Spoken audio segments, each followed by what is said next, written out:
अभी सारा आपको धर्मवीर जी ने बताया किस तरह से हरियाणा पानी दे रहा है। और मुझे तो हैरानगी हुई इस बात को सुनते हुए कि केजरीवाल जी ने जिस तरह से कहा कि वाटर टेररिज्म जो है वो करा जा रहा है। एक व्यक्ति जो इतने चीफ मिनिस्ट्री के पद के ऊपर जो रहे हुए हैं, वो ऐसी बात जब करते हैं, इतनी गैर जिम्मेदारी बात, ये तो बहुत ही जबरदस्त दुर्भाग्य की बात है। मैं तो कहूँगी, जहां तक हरियाणा का सवाल है, हरियाणा अपने हिस्से का पानी जो उसका बीओडी लेवल है वो बिल्कुल सही, कोई भी जाके उसको टेस्ट कर सकता है। टीडीएस लेवल्स जो हैं वो बिल्कुल सही हैं, पीने के लायक हैं, सारा कुछ सही है। लेकिन वजीराबाद से लेकर जब वो आगे चलता है तो उसके अंदर इतनी बुरी तरह से सीवेज डाला जाता है, पॉलिथीन डाली जाती है, पता नहीं और क्या क्या जो है सामग्री और सब कुछ जो कुछ नहीं होना चाहिए वो यमुना के अंदर जो है डाला जाता है। मैं केजरीवाल जी से पूछना चाहती हूँ कि उन्होंने जो वायदा करा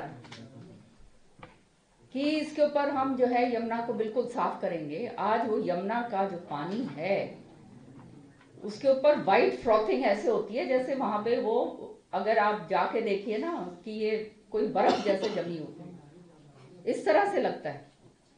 37 ट्रीटमेंट प्लांट्स हैं दिल्ली के अंदर,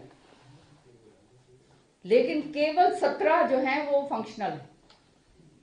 तो ये किसकी जिम्मेदारी है? ट्रीटमेंट प्लांट्स अगर पूरे के पूरे चल रहे होते तो दिल्ली का पानी, जो ये प्रदूषित पानी, जो ये पानी पिला रहे हैं दिल्ली वालों को, ये हालात इनके नहीं होने थे। वजीराबाद बराज के ऊपर हमारा जो टीडीएस की जो रेटिंग है वो 440 है, और 300 और 500 के बीच में जो होता है ना पानी, वो पीने लायक नहीं होता।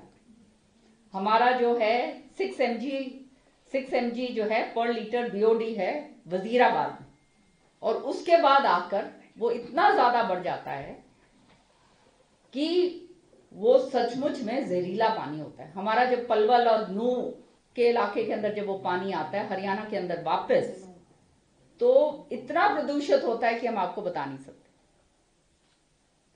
और एसटीपीज जो हैं उन पर जो है 10 बीओडी जो है उनका काम है कि वो 10 बीओडी तक उनको लेके आए, और 10 टीडीएस पे जो है अपग्रेड करना उनको जो है उनको करना चाहिए था, लेकिन उन्होंने नहीं करा। क्यों नहीं करा?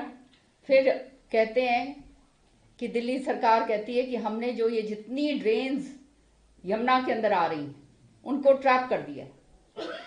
अगर उनको ट्रैप, ये 70% ड्रेन्स जो इनका कहना है इन्होंने ट्रैप कर दी हैं, तो मैं पूछना चाहती हूँ कि फिर जो पानी की क्वालिटी है वो कम से कम 30 बीओडी क्यों नहीं, अगर ट्रैप हो चुकी है? इसका मतलब ये है कि ये सब झूठ, इतनी झूठ बोल रहे हैं। और दिल्ली वालों के साथ जिन्होंने इनको इतना जबरदस्त समर्थन दिया, एक बारी नहीं 2 बारी, उनके साथ, दिल्ली के साथ, दिल्ली के लोगों, जो मिनी इंडिया है, सारे हिंदुस्तान के लोग यहाँ आते हैं, यहाँ पर उन लोगों के साथ जो ये काम हो रहा है, इससे ज्यादा और दुर्भाग्य की बात क्या होगी? तो मैं तो यही कहना चाहूंगी कि इस तरह की स्टेटमेंट्स जब उन्हें मालूम हो गया है कि पूरे अब जो है काम जो है उनका बनता नजर नहीं आ रहा, तो आखिरी में जाकर अराजकता फैलाने की बात करने की कोशिश करी जा रही है। इससे बुरी बात और कोई भी राजनीतिक आदमी के लिए नहीं हो सकती। दूसरी बात, अभी 26 जनवरी हम मनाकर हटें। 26 जनवरी में कितना जबरदस्त हमारा पर्व है, कितनी जबरदस्त तरीके से यूनिटी की जो है हम वो दिखाते हैं कि हमारा हिंदुस्तान कितने गर्व से हम इसको आगे बढ़ा रहे हैं। और आज जनाब ये बात इस तरह से जो कहते हैं, ये केवल और केवल अराजकता फैलाने की बात है, पैनिक फैलाने की बात है कि दिल्ली के लोग, जब इतना डेस्परेशन आ गया है कि दिल्ली के लोगों को अब और क्या कहा जाए, यही एक बात रह गई। मुझसे पहले वक्ताओं ने काफ़ी डाटा आपको दे दिया, और आप सभी लोग यदि अरविंद केजरीवाल जी का पास रिकॉर्ड उठा के देखें तो आपको पता चलेगा कि जैसे जैसे इलेक्शन नज़दीक आते हैं उनका झूठ बढ़ने लगता है। और ये स्टेटमेंट जो हरियाणा की सरकार पे उन्होंने टेररिज्म का आरोप लगाया है, ये भी उसी का एक हिस्सा है।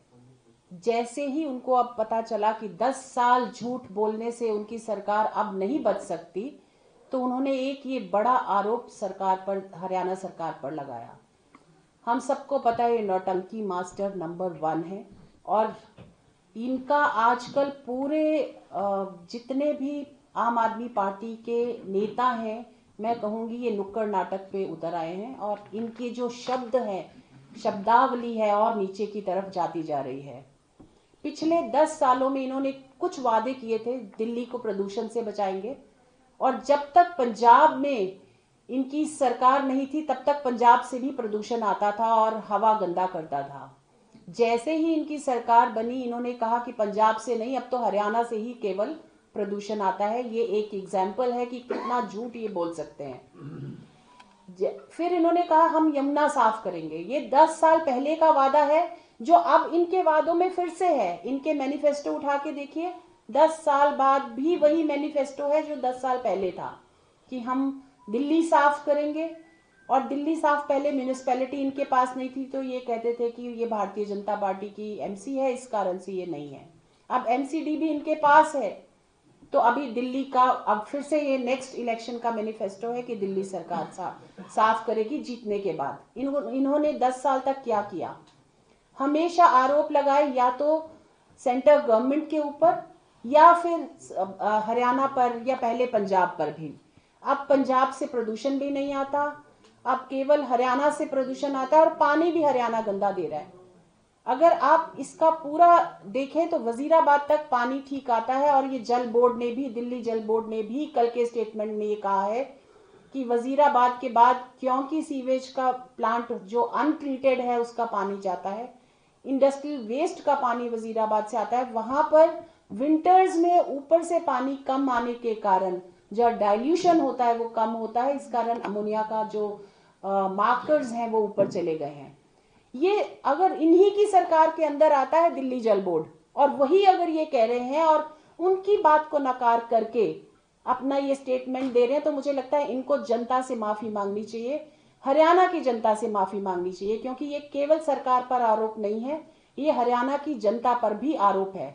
वो जनता जो देश को बचाने में सबसे ज्यादा, बॉर्डर पे अगर आप देखेंगे तो हमारे हरियाणा के सेनानी हैं, उस जनता पर ये आरोप लगाते हैं जिसके ये खुद हिस्सा रहे हैं, हरियाणा वासी रहे हैं ये। और ऐसे में मुझे लगता है इनको जवाब अब दिल्ली की जनता और हरियाणा की जनता सभी देगी। और हम तो चाहते हैं ये लोगों से माफी मांगे, दिल्ली की जनता से माफी मांगे, ये माफी मांगे हरियाणा की जनता से। और माफी नहीं मांगेंगे तो हम लोग, हरियाणा सरकार पहले भी सू करने की सोच रही है और इनको इंडिविजुअल्स को भी सू करना चाहिए, क्योंकि बहुत बड़ा आरोप लगाया इन्होंने। धन्यवाद।